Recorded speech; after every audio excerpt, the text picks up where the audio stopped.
Hi Edible Orlando fans, my name is Chef Andy Larkin and today we're going to make some mini flour tortillas. It's something our family's been on a kick on lately, making quesadillas out of the tortillas, and we've made some savory ones and some sweet ones, and we're going to have some fun today making some flour tortilla shells, some homemade flour tortilla shells. Typically flour tortillas have lard in them, some type of animal or vegetable lard, Crisco. But today we're going to make ours with extra virgin olive oil, so a tasty yet still healthy version. The recipe is simply all-purpose flour, pink salt, baking powder, warm water, and extra virgin olive oil. You mix your dry ingredients and your wet ingredients, combine the two, mix with a fork, and then form a dough ball. And we don't want the dough ball to be very sticky. We want it to be just like a normal dough ball and a little bit spongy to touch. We're going to knead that dough ball for about 3 minutes and then let the tortilla rest for about 20 minutes. Let the dough ball rest for about 20 minutes, let the gluten rest. Then you're going to take the dough ball, and we went ahead and did this ahead of time, and we're going to make little golf ball size dough balls like this. And we're just going to take and flatten those, and what I like to do, because these are about 6-inch size tortillas, is just spread them apart with 3 or 4 fingers like I'm doing. And if you happen to not have a rolling pin, we're going to show you a very easy way to do this without a rolling pin. Sometimes rolling pins can be tough to get a flat round shape, so we're going to show you a simple method to do it. But to do that, I'm going to need some muscle. I need some help to do this. I'm going to ask my daughter to come over and help Dad with some muscle today to make some flour tortillas. So come on over, Ava. You're going to help me out. So we're going to show you a simple method here. A little flour. We've got it pretty flat here, and then we're going to take a soup pot and a cookbook, and we're going to press it right on top, and then we're going to press down together on it.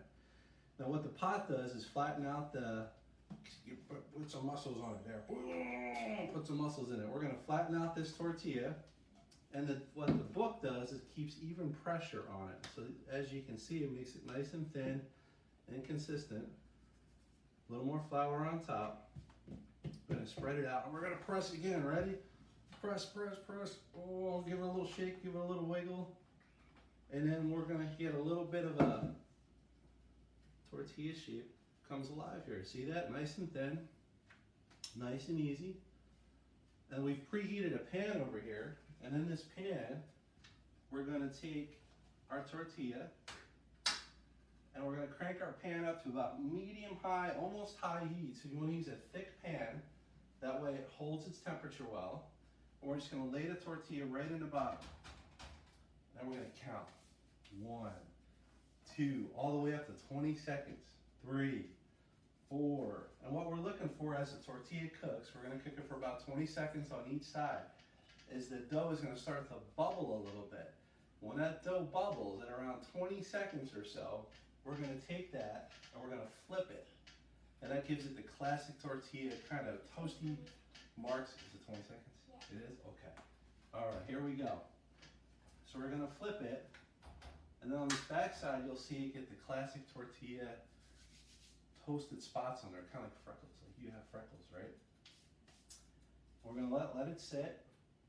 We don't want to get too much flour in that pan because the pan will smoke a little bit with too much flour in there. So we're going to pull it out, turn our stove off, and here you can see we've got a nice tortilla shape, nice and thin, nice and easy, and nice and yummy, right? Very simple, very easy to do. So, but the key to this is making sure they taste good. So, like I mentioned earlier, we made some sweet and savory ones. We're going to cut this with a spatula here. And my taste tester is going to taste this, because this one has chocolate chip bits and marshmallows in it. Can you give that a taste? See what you think? It's a little hot. Oh, yeah. Go ahead, get in there, get in there. Is it delicious? Yummy. This is Chef Andy Larkin and little Chef Ava Larkin signing off. Stay well, be safe, be happy, and happy cooking. Have a great day.